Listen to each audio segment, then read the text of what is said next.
110 gallons for $20. You heard that right. Hey everyone, how's it going? Hope you're doing well. I'm down here in the fish room and I wanted to share with you a recent purchase that I made that gave me 110 extra gallons and it only cost me $20. So before I show you my $20 system here, I did want to give a quick shout out to Fish Nerd Vlogs.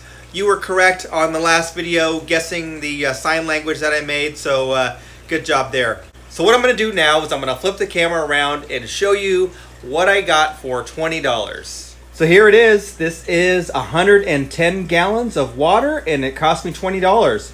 So originally I was going to do one of those large IBC totes, but then I figured I would have a hard time getting it through the door into the fish room.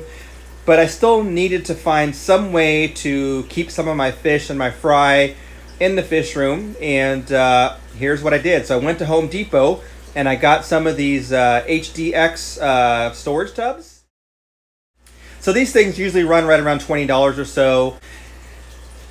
So what happened is I needed to get two of these. And when I went to the checkout counter, I said, hey, I have two tubs here. Two of these bins, but they're missing the lids. Now I don't need the lids. They're yellow and solid, so they wouldn't have worked for me as far as fish keeping, but I wanted to have the lids anyway in case I decided that I wasn't going to use it for fish and I could just use them for storing Christmas gear, etc. So they looked everywhere. They couldn't find the lids. They were not anywhere on the floor. They thought they might be up top on a shelf, but they weren't quite sure.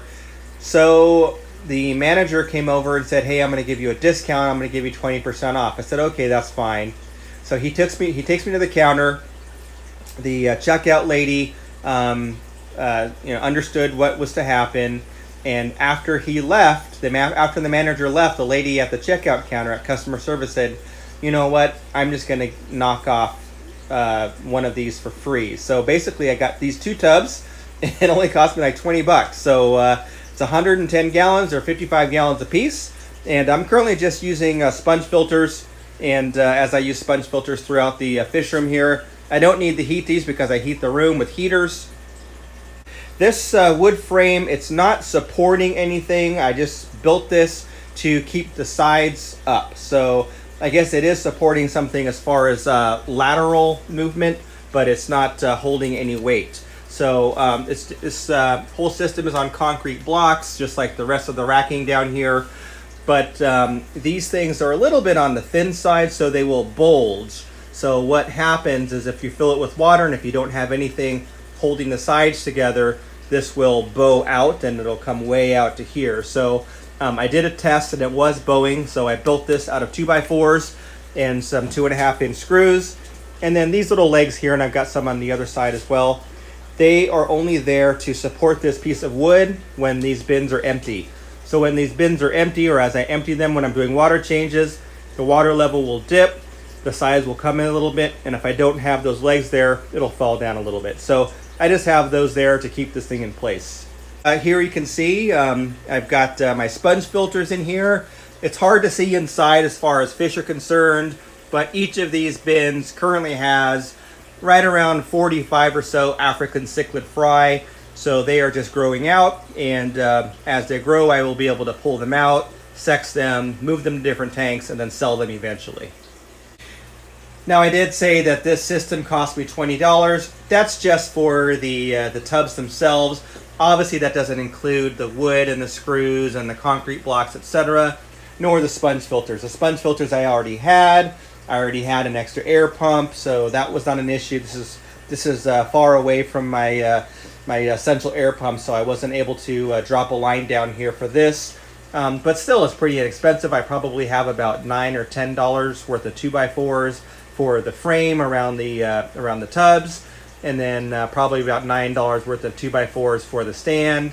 And same thing with the concrete blocks. Those things are only like $1.70 a piece or something, and there's only 3 of them. So, not a whole lot of money invested in here. A really inexpensive system for, 110 gallons, and I probably have, no more than $40 invested in this entire system. So I think it's a great deal. As far as a lid for this system, it's a corrugated vinyl piece here. So you've seen these used on other tanks.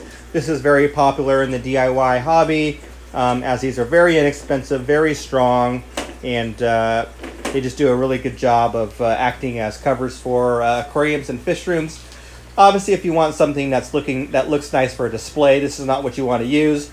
But in this situation, obviously, this is not a display tank, so this is just working just fine. And while we're down here, just because, we'll say hey to Oscar, and you can see there, he's acting like he's hungry, but he's not. He's got a full belly.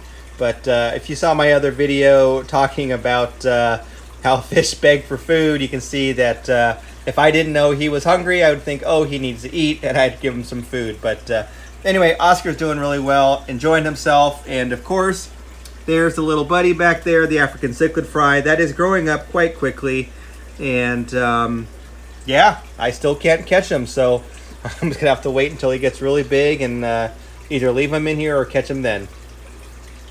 Say hey, Oscar.